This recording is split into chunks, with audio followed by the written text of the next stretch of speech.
takes more than investing an hour to learn an editor plugin that will save you 30 minutes over your lifetime to be a great software engineer. This is episode 213 of the Soft Skills Engineering Podcast. I'm your host, Jamison Dance. I'm your host, Dave Smith. Soft Skills Engineering is a weekly advice show where we answer your non-technical questions about the technical field of software development. I wonder if you could add up all the time that has been invested to learn Dvorak in order to type more efficiently. Mm-hmm. I assume it's a net negative. Some people learn Dvorak to help with like RSI, but I guess that doesn't take into account the like street cred you get, which is incalculable. And there's not really a way to assign a number to that. You got to put a value on that. It's not in saving time, though. It's in you save time because people think you're cooler, so they do work for you instead of you having to do it yourself. Absolutely. Stand back. I know Dvorak. All right, Dave, do you want to thank our patrons? Yes, thank you to those that are contributing at the amount where they get a shout-out every week. They are Braden Keynes, Dennis Bogdanov, Evgeny Sledkowski, John Grant, Luke Bayless, Microconfig.io, Nick Hathaway, Nick Cantor, Philip John Basile, Ryan The Real McCoy, Agile Ventures Charity, Sean, Stanley Tactical Radio, Stephen Armand Lee, Taras Haruk, Travis, and Vinlock. If you would like to join these illustrious individuals and get access to our Slack community, go to softskills.audio and click Support Us on Patreon. Any contribution amount greater than 0, but not equal to 0, will get you access to our Slack community. As a reminder, we send those invites out the first week of every month. For those of you that are biting your fingernails wondering where your invite is. It's soon. Well, by the time this goes out, it should have been now, I think. Yeah. It's now, unless you're hoping for... Yeah, it's not. It's not now. If you donated now, it's not now. It's soon. It's never now. But if you donated when we recorded this, it's now. Perfect. All right, I'm going to read our first question. This is from an anonymous listener who says, "My manager has left, so I have the task of interviewing candidates for my future boss's position. I'm not doing it alone. One more engineering lead joins me for my tech round. After this round, the candidate gets to talk to upper management for the final decision. My question is, what are the lines you should never, ever cross in an interview when interviewing your future boss?" This is great. The first line is probably the line of the threshold of the doorway into the interview room. Have you ever interviewed someone for a boss position for your boss? Have you ever interviewed a potential boss? Not my potential boss. Okay. I have once. Someone else's? I mean, what do you mean?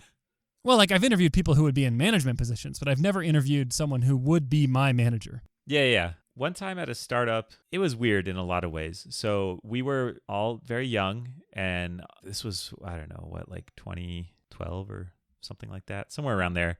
And we were very pumped about holacracy and flat structures, and we read a lot about Valve's employment handbook. Mm-hmm. It turns out when you make billions of dollars in revenue, you can do whatever you want for organizational structure. And like, it's fine because you have this thing called Steam that makes you billions of dollars. Yeah. Anyways, we got very pumped about this idea of no bosses.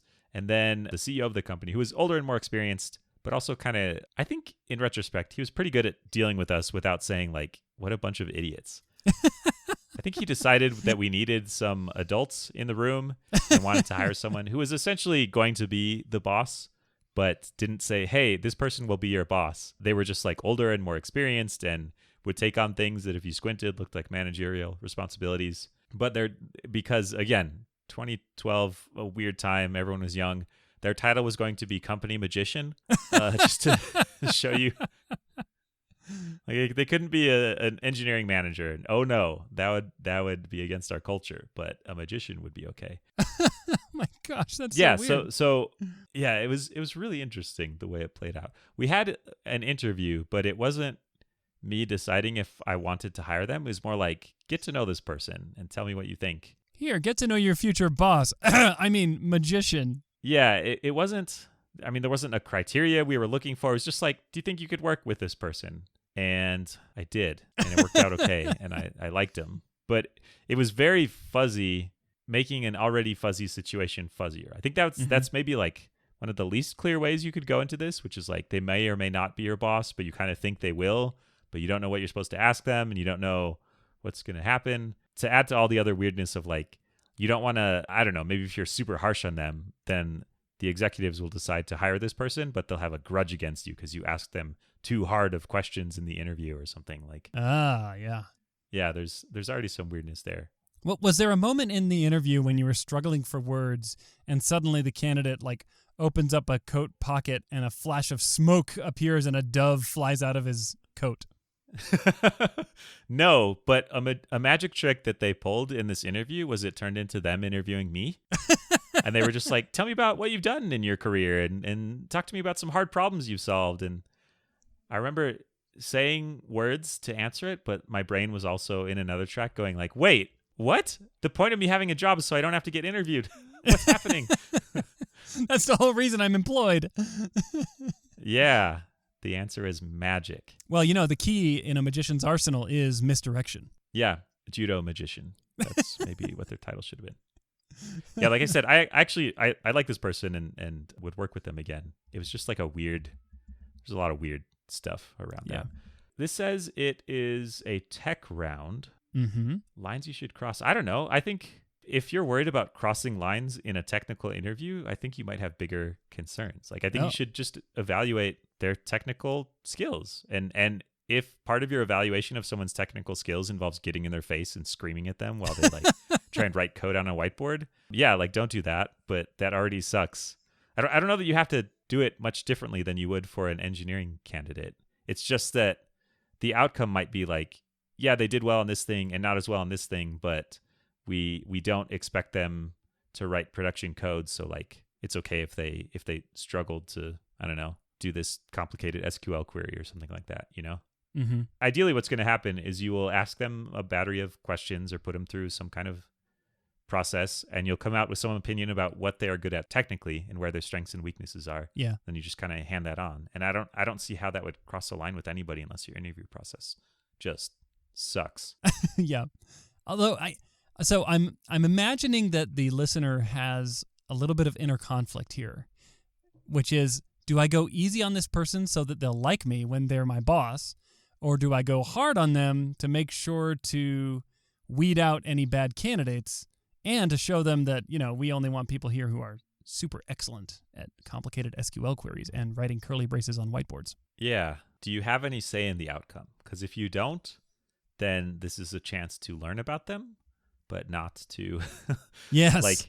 Your goal should be find out what it would be like to work with them so you can prepare, not yes. dig into them really hard to get to the depths of their weaknesses, And just a slight corollary on that is try to extract information that can be used for blackmail later when they threaten you with a negative review. Ah, yeah. Okay. So you ask them to solve this graph traversal problem, but they have to do it using maybe you ask their security questions. You use the name of your mother's maiden name as one variable name and the last 4 digits of your social yes as the other.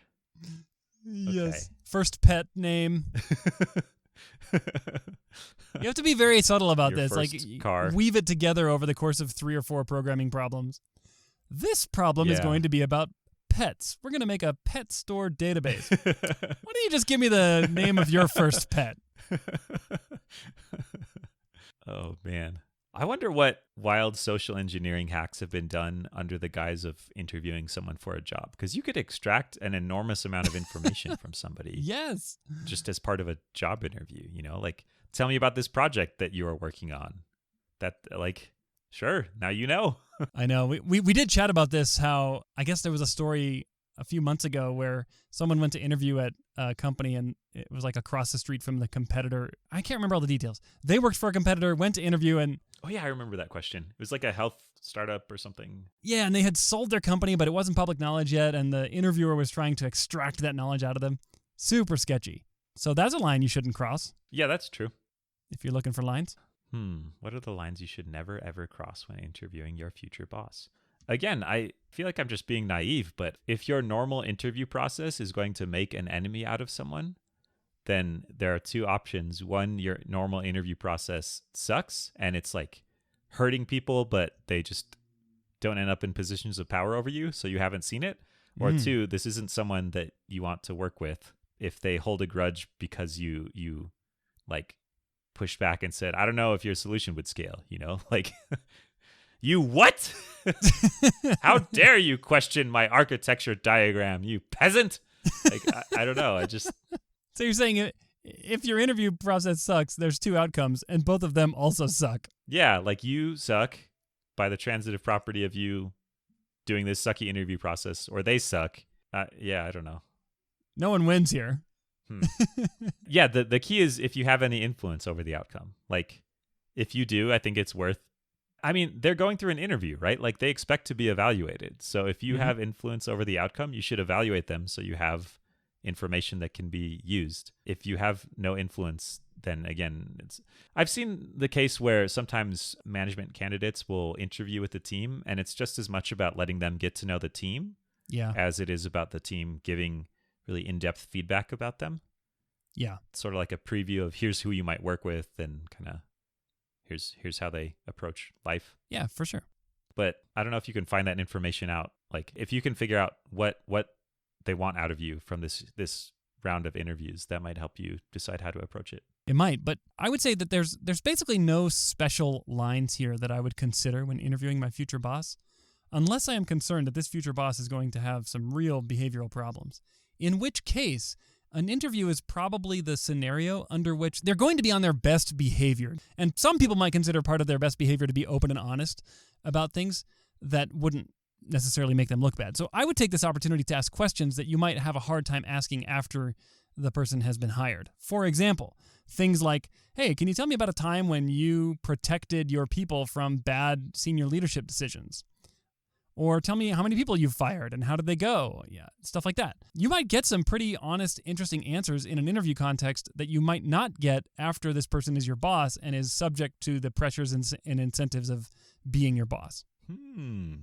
So it's an opportunity. Or they could just lie to you to tell the best possible story to get hired. Yeah.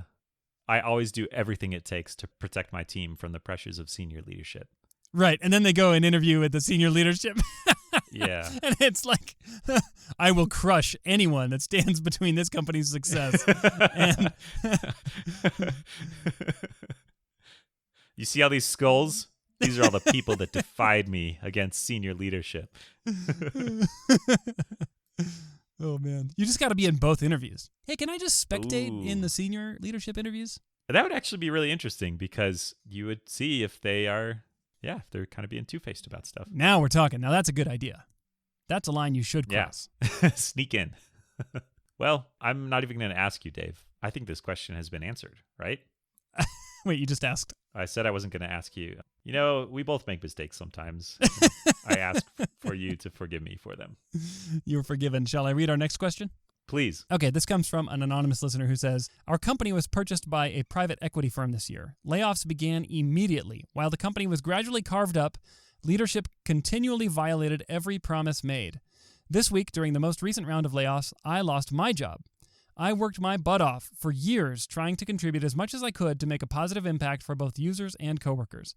Alas, despite all of my efforts, I was proven expendable. It feels like there was little point in doing as much as I did for this company, especially during the panicked response to COVID. How do I find and sustain a sense of security at my next company? How do I ensure that I can safely care about the company, the work done, and the people helping to do it, finding that precarious balance between being invaluable and burning myself out? Oh, this sucks. I'm really sorry. This sounds like a really awful situation to go through. Purchased by private equity, carved up, bad stuff started happening. I mean, that's sort of the playbook, I guess, to be the victim of a private equity acquisition. I don't really ever expect that to go really well, but it still doesn't make it better when it happens to you. Yeah, especially if you got carved up. Oof. Yeah. That's painful. Yeah. So I think I empathize a lot with the question asker because one of the attributes I bring to my job is that I care a lot.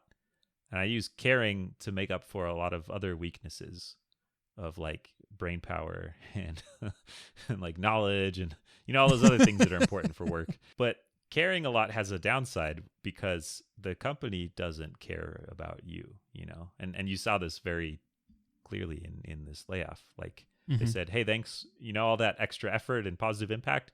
Hey, thanks. See ya. I don't know. I think you're giving them a little too much credit. I kind of doubt the company acknowledged it or said thanks.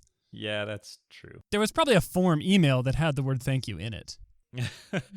That sounds too humane. It was probably like gratitude offerings or something. I don't know. I don't know how you'd like bureaucratize saying thank you, but I'm sure they could find it out.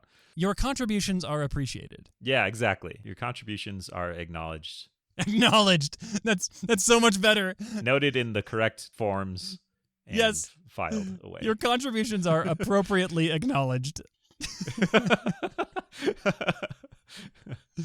Yeah, so there is this tension because I've tried to make myself not care about jobs before, and I just get unhappy. And the tension is you can care a lot about a job, and then it can just disappear one day. Uh-huh. It's not a recipe for enduring employment necessarily. I think I've become a little more cynical about this. It's not that I don't care anymore. It's that I care a lot about team and people, and not necessarily about like the company or the employment itself. Does that make sense? Like I want to Yes. build great stuff with my team. I want my team to be successful. I want to make the environment better. But I'm under no illusions that the company wouldn't eliminate my job if it felt like it was in the best interests of the company. And early on in my career, I felt like I had callings, I was passionate to work in this problem space for this company. And now I have employment, which is more stable, I think, and less focused on emotion and identifying with the company. There's also this weird thing where you see a lot of people talking about passion and calling when they stand to profit financially from you being willing to take less money and shoulder more risk. Like VCs are really big into passionate employees, and like founders are really pumped about people who are passionate about the problem domain and thus will work at their startup for less money than a competing job offer. Like, Yes. yeah, I think I've become a little cynical about passion and people trying to sell that. So I'll be pumped about improving things and making good stuff, but not about like, I don't know how to say it. Not about other things. I don't know what the negative is though. Yeah. Other things, huh? Yeah. At least you're specific about it. There are two sets. One is the set of people and teams, and the other is the set of everything except people and teams, I guess. Okay. That's great. I gotta say, it's very easy to feel disillusioned when this happens. And I don't say that from personal experience because I have not had the misfortune of going through this kind of a situation, but I've been close to people who have. And in these moments, you might think everything I invested in this company was for naught. But really, the effort you invested in the relationships with your coworkers will outlast any company or private equity firm. And so I would be hesitant to discount all the work you put in to improve the lives of your coworkers, whether that was through building stuff or just being there for them, building relationships with them. Like, these are good, lasting, permanent things, and they will outlast any company's financial forecast. It sort of feels like the question asker is saying, I put all of myself into this job and then the job ended. Yep. And how can I put myself through this again? Because this is really painful. Like, Yeah. I'm just going to go work at another job and that'll end someday. And Yep. Yep. I got to say, if there's one thing this COVID-19 pandemic has caused me to realize about myself, is that I and many people I know have this kind of addiction to certainty. Like, we have this idea that the world's going to go a certain way if we do certain things, and then it doesn't, right? And then that we have to mourn or grieve that loss of the way we thought things were going to go. And then we kind of have to reset our expectations.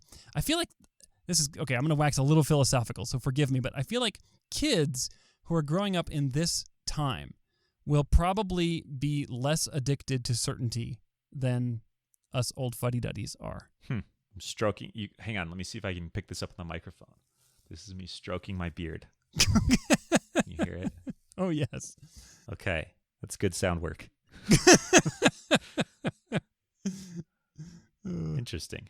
So you're saying kind of implicitly there's this assumption that I worked really hard. I was very passionate about my job, so it would stick around forever. Or I would be able to leave on my terms. Yeah. But instead, you had to leave on someone else's terms.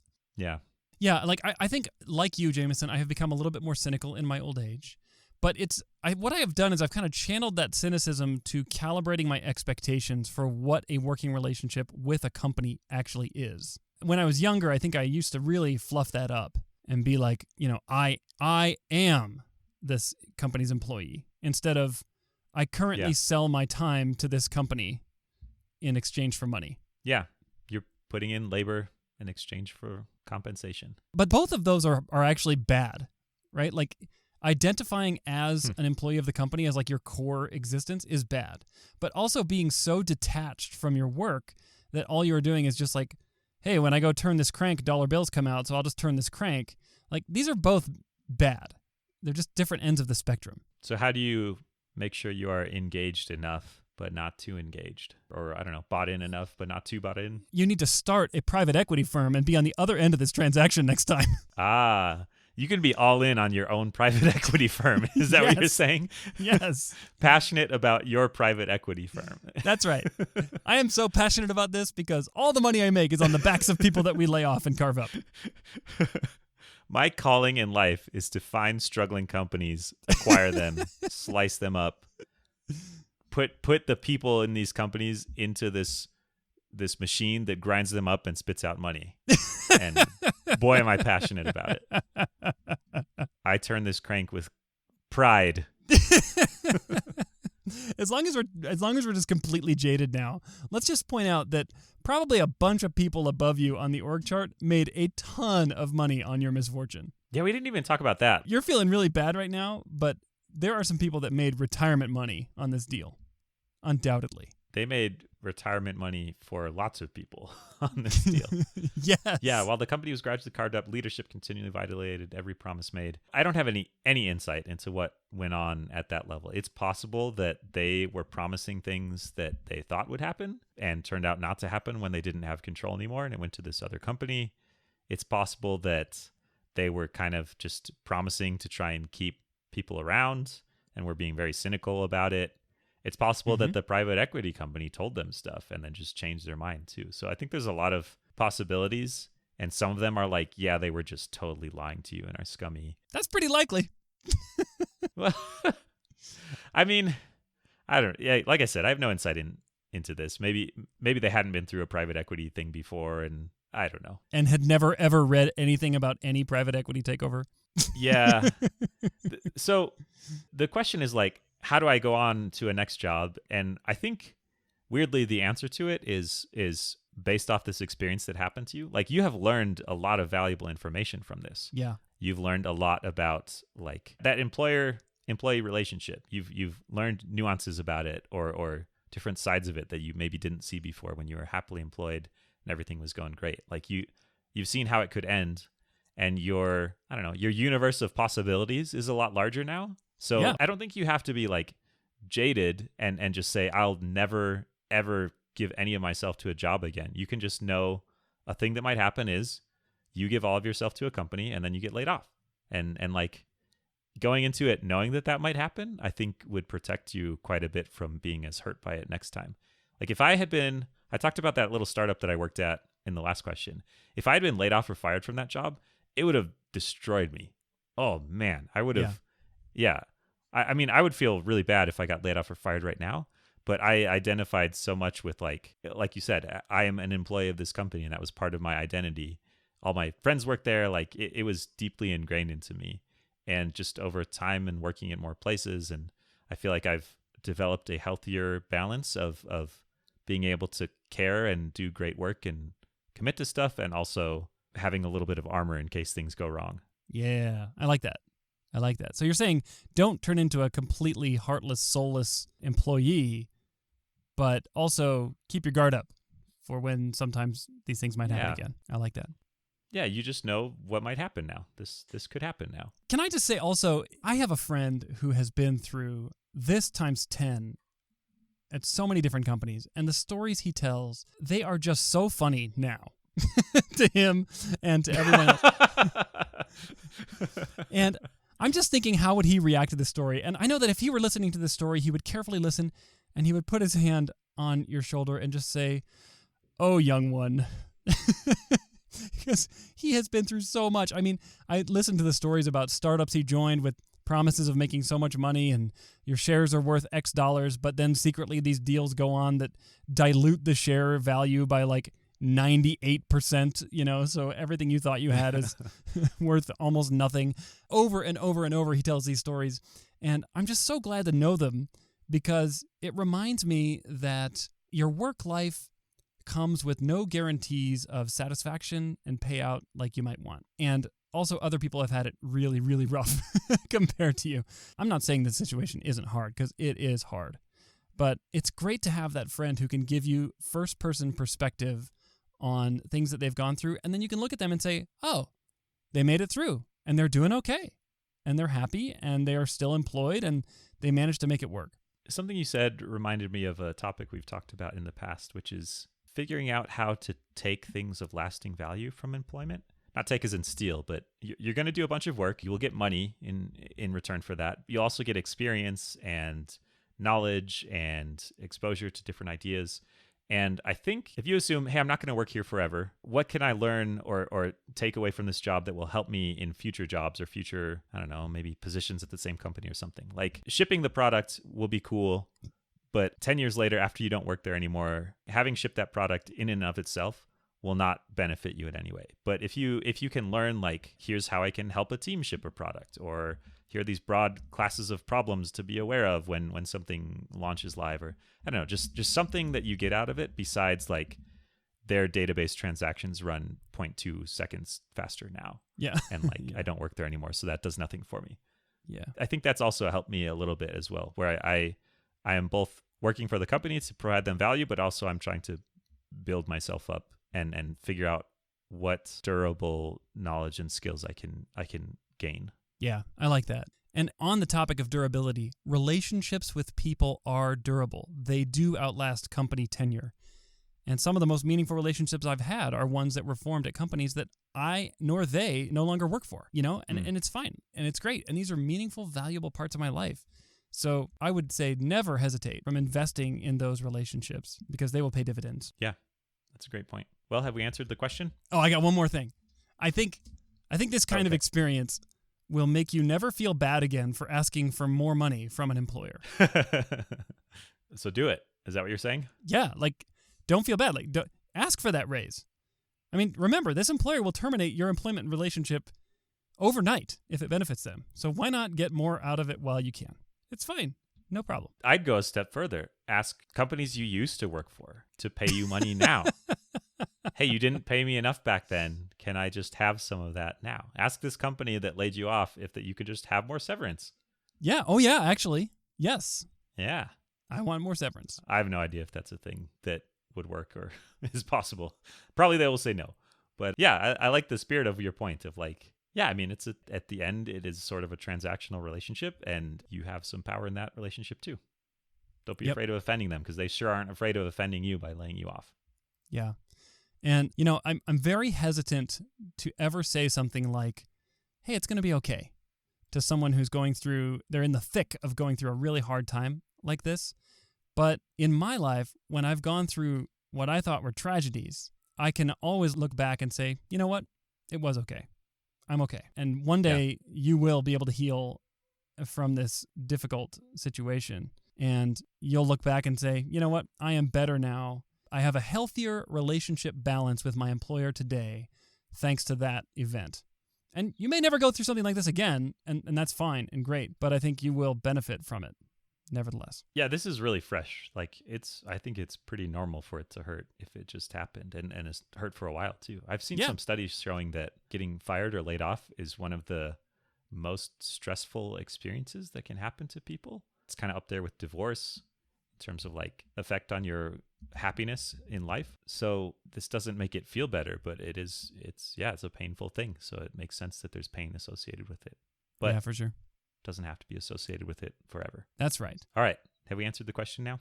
I have. And if it would make you feel better, one of the things you can do, like as kind of a vengeance play, if you want to feel like you've laid someone off, you can just unsubscribe from our podcast and just lay us off from your phone.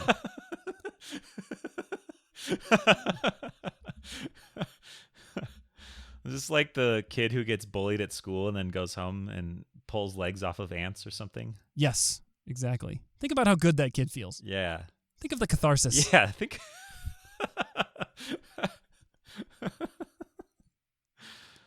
Yeah, think about how much better his life gets because he does that. Think about how that gives him the tools to really deal with the bullies at school by pulling their legs off. Well, you can pull our legs off anytime by clicking that unsubscribe button, and you're welcome to do that. We won't even get mad because we won't even know. But everyone else, don't you dare. Yeah, that's just for you. Find more people to subscribe to make up for this listener. Because we're willing to help them with their pain, but like our numbers still have to go up at the end of the day. So that's right. All right, Jamison, what can people do if they want to ask their own question? They can ask a question by going to softskills.audio. Click ask a question there. You can share the show with other people. That really helps other people find it, and we find new listeners, and they tell us if they enjoy it. If they don't, we don't hear from them, but that's fine. They'll go on their way and have a good life still. We love hearing from people that enjoy the show, though, and so please share it. I think that's all we got. We'll catch you next week.